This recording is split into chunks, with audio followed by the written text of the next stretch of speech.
semuanya, hari ini kita akan membahas suatu hal yang penting banget tapi sering terabaikan. Kira-kira apa ya suatu hal yang penting banget tapi sering terabaikan? Yaps, konstitusi. Wait, sebelum masuk ke videonya, izinkan saya mengenalkan diri terlebih dahulu. Nama saya Paik Almas Emily Hanzain dengan NIM 108270006 dari Prodi S1 Administrasi Rumah Sakit. Oke, izinkan teman-teman saya untuk menjelaskan materi apa itu konstitusi dan mengapa itu penting buat kita.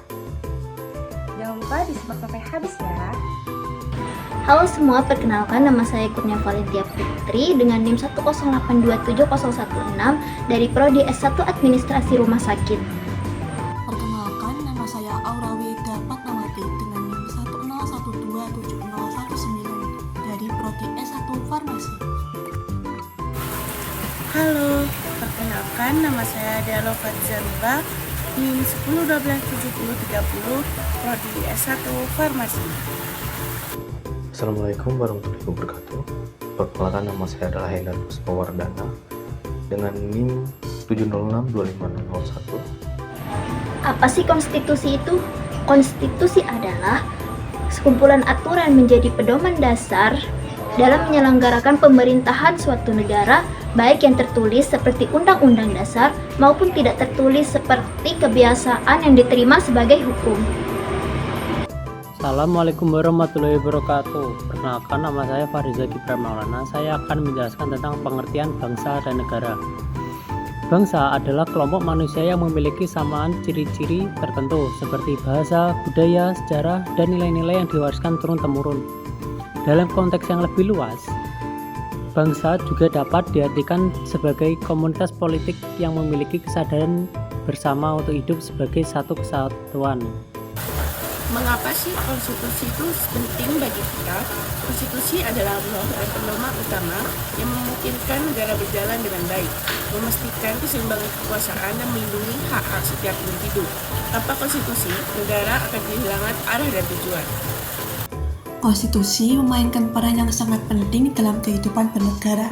Salah satu peran utama konstitusi adalah menjadi sumber hukum tertinggi dalam negara. Di Indonesia, UUD 1945 adalah konstitusi yang menjadi dasar hukum tertinggi.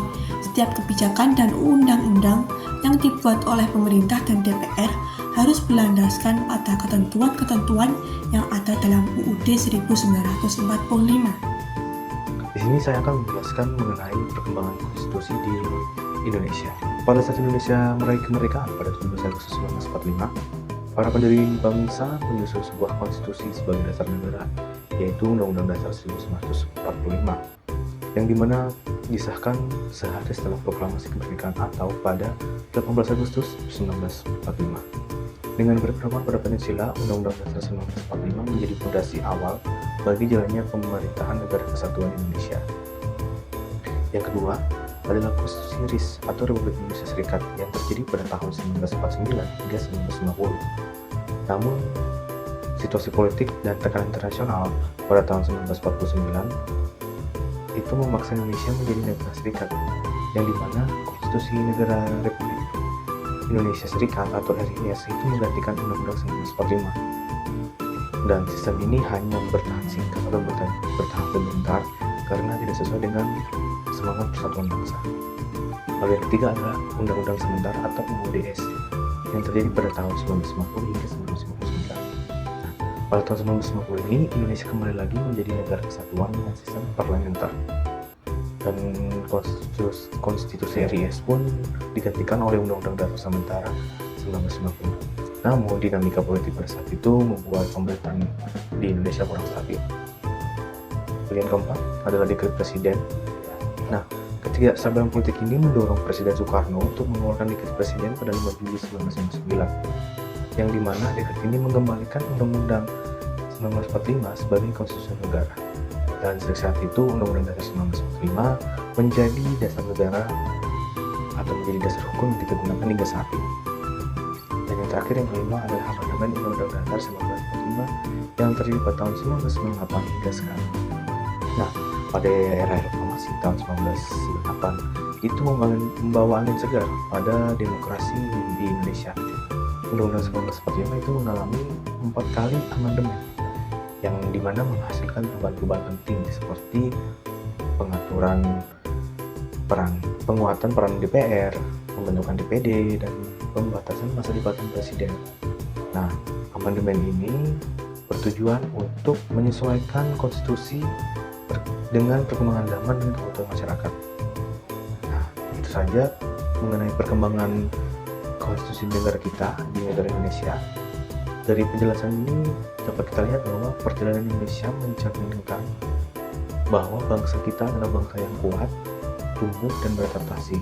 Dan tugas kita sekarang sebagai bangsa Indonesia adalah menjaga dan menghormati konstitusi sebagai fondasi negara kita dan agar tercapai tujuan dan cita-cita bangsa kita. Sekian dari saya, terima kasih. Baik, perkenalkan, saya Andika Eka Putra Fitriadi dengan NIM 101271010 dari Prodi S1 Farmasi.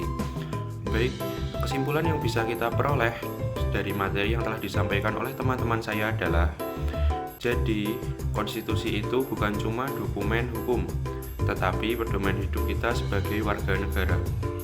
Sekian, terima kasih sudah menonton video, sampai jumpa di video selanjutnya. Thank you, everyone! Thank you, Elmar! Boom!